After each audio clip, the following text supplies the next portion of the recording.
In this video, I'll show you how to use numbered lists in ClickUp. To get started, open the ClickUp doc, task comment, where you want to create a numbered list. Numbered lists help you organize information into a step-by-step sequence, making them useful for instructions, procedures, priorities, and ordered tasks in ClickUp. Hover your mouse over the doc sheet and then click Start Writing. Next, click the plus button on the left side. On the formatting toolbar, click the numbered list icon. The first numbered item will appear, and then type your first item. Press enter to automatically create the next numbered item.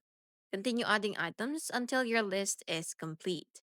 If you want to create a sub-item under a numbered point, press tab to indent it.